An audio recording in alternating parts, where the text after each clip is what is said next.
Welcome back to your weekly roundup of everything that happened in Zenless Zone Zero, where we will cover everything that you missed inside and outside of the game. First things first though, there is a new code that you can use in-game, and that is YANAGIGIFTALL, in all caps, for some upgrade materials. Sadly, no polychromes though. Otherwise, the big thing this week is of course Lighter's banner, coming out on the 27th. Which means you've got a few days left over to get Yanagi if you still want her, or you can get ready for Lighter's banner, which will also have Corrin and Ben as the featured A ranks. Naturally, this also means that all of their signature engines will also be on the featured engine banner too. Speaking of Lighter, if you'd like to know more about his kit and what his gameplay is like, I do have a video going over all of those details and more that you can check out after this video. Now, even if you don't plan on getting Lighter, you can still experience his story, as his agent story, The Unsung Champion, will also be releasing simultaneously with his banner. Not only that though, but also his TV schedule over in the Moonlight Traces will also be coming out on that same day. But forget about pulling for agents and characters. Also starting on the 27th, we have something way more important, and that is the Bang Boo ticket login event, the classic Ena into your lap, where you can earn 10 Boo points for logging in across 7 days. Otherwise, later on in the week, it'll also be the start of a new month. So this is your friendly reminder that you should go out and buy everything that you need from the Signal Shop. So that is the discounted rolls and maybe the A ranks if you do need them for some cinema mindscapes. And then also from Scott Outpost, buy anything that you need there before those reset at the end of the month. Speaking of Scott Outpost, there is going to be a new Shiyu defense reset,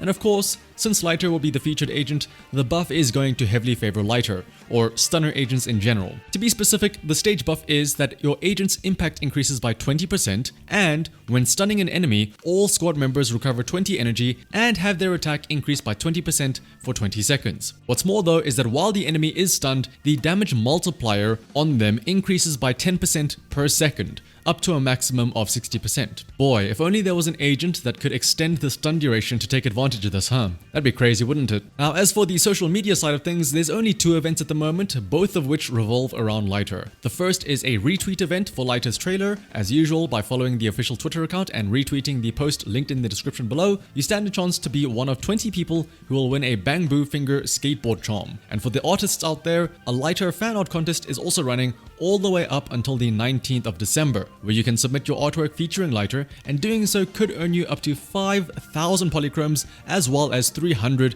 US. Now that is going to be it for the social side of things, so let's move on to everyone's favorite, the speculation zone. Now, first things first, let's go over some more stuff that may or may not be related to either the virtual idol faction that we've known about for a while, or potentially a whole new character altogether. Thanks to those of you in the comments from last week's video who mentioned that there are other in-game lore about a different idol or movie star other than Snap, and that is the in-game character Astra Yao, who you could see in the game way back in September already. For example, on internet there are posts about an interview for her upcoming live album, and then over in Luminous Square there are big advertisements for that same album, and she appears front and center in a movie poster above the cinema. And then even around 6th Street there are some smaller posters scattered around with her face on them. So coming back around to the idol faction, this is not someone that we saw in the initial concept art for that group, and we don't know if she's even going to be a playable character yet, but with how much effort has been put into all of these different things for her, I feel like it'd be a waste not to have her be at least a major character somewhat in the story or something. Although, judging by the fact that all of her appearances have to do with music and movies and fame, it might not be too much of a stretch to say that she might be at least somewhat tied to an idol faction. So, once again, all of this is to say that after patch 1.4 with Miyabi and Harumasa, there's a pretty good chance of seeing an idol faction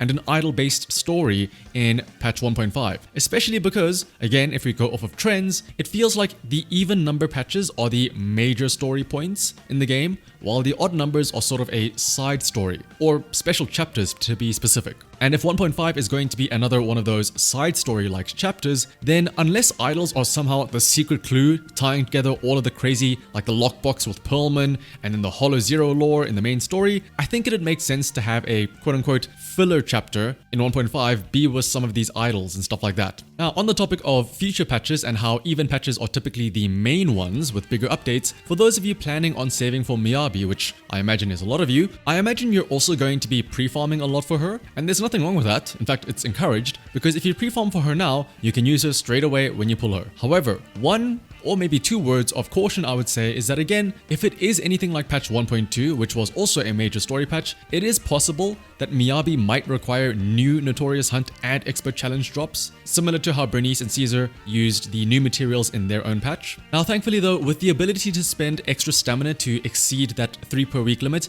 it's not as big of a deal, but one thing to consider is maybe saving some of those reward boxes from Scott Outpost that let you select a Notorious Hunt drop so that you can have up to 9 stockpiled ready to go as soon as Miyabi drops, or at least the patch 1.4 in general. And then aside from that, the other new thing introduced in 1.2 that we could expect in 1.4 as well is the addition of new disk drive sets, which will probably be geared towards Miyabi and Harumasa. So you can feel free to try and farm disk sets now for Miyabi, but I would suggest that maybe if you don't have enough Dennies yet, or XP materials, or even skill materials, maybe prioritize farming those instead, especially because those are guaranteed things that you will need, not just for Miyabi, but for anyone really. Coming back to last week's speculation, Zenless Zone Zero was nominated for Mobile Game of the Year for the Game Awards. So if we get lucky and the game not only wins, but the developers are then kind enough to give away a free unit, you will be very glad that you already have more than enough XP and materials to raise a character that you maybe weren't expecting to be getting. Otherwise though, that is going to be it for this week's news roundup of Zenless Zone Zero. As always, if you found this useful, liking, commenting and subscribing is greatly appreciated, and it also helps you stay informed about everything in the game. So until next time, bye bye.